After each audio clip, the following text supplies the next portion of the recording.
The RT-23 Molodets, known in the West by its NATO designation SS-24 Scalpel, stands as one of the most formidable intercontinental ballistic missiles ever developed during the Cold War.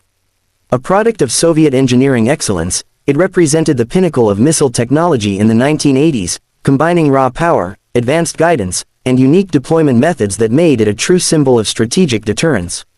Its existence was not only a demonstration of the Soviet Union's military capabilities but also a reflection of the tense nuclear rivalry between East and West, where every innovation could shift the balance of power.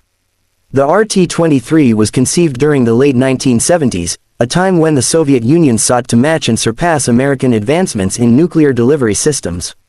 Designed by the Yuzhnoye Design Bureau in Ukraine, the missile was part of a broader strategy to ensure survivability against a potential first strike by the United States. Unlike many earlier Soviet intercontinental missiles, the RT-23 was unique in that it was developed for deployment both in silos and on rail-based mobile launchers. This mobility made it significantly harder to track and target, giving it a distinct strategic edge in the nuclear chess game of the era. Technically, the RT-23 Molodets was a marvel. Standing about 73 feet tall and weighing over 110 tons at launch, it was powered by 3 solid fuel rocket stages. The choice of solid propellant was itself a leap forward, providing quicker launch readiness and safer handling compared to liquid-fueled predecessors. Its range exceeded 6,200 miles, allowing it to strike virtually any target in the United States or Europe from deep within Soviet territory. More importantly, the missile carried multiple independently targetable reentry vehicles, or MIRVs. Each missile could deliver up to 10 nuclear warheads, each with a yield in the hundreds of kilotons, against separate targets. This capability ensured not only overwhelming destructive power but also a greatly increased chance of penetrating enemy missile defenses. One of the most remarkable aspects of the RT-23 program was its rail-based deployment system. Special trains were designed to look nearly identical to ordinary passenger or freight trains, making them almost impossible to distinguish from the tens of thousands of railcars crisscrossing the vast Soviet Union.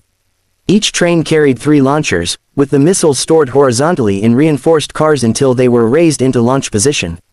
Constantly moving across the nation's enormous railway network, these trains ensured that the missiles could not be pinned down by enemy satellites or preemptive strikes. In combination with silo-based versions, this gave the Soviet Union a highly survivable second strike capability, cementing the missile's role as a cornerstone of nuclear deterrence. In service, the RT-23 Molodets represented both power and prestige. Entering deployment in the mid-1980s, it quickly became one of the most feared weapons in the world. Western analysts regarded it as a direct response to the American 1010 Peacekeeper missile, and in many ways it was considered an equal or even superior system. The psychological impact of knowing that an entire train could disappear into the Siberian wilderness carrying enough firepower to obliterate multiple cities was immense.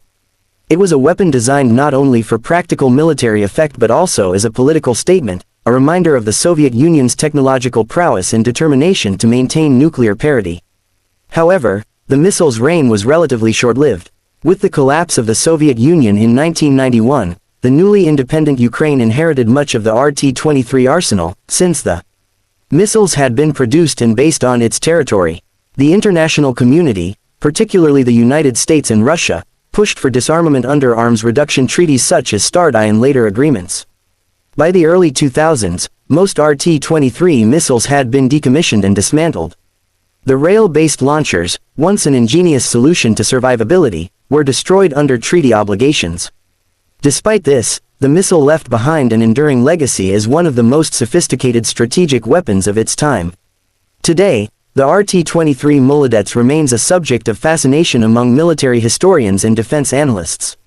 It exemplifies the extreme measures nations were willing to pursue in order to guarantee deterrence during the Cold War.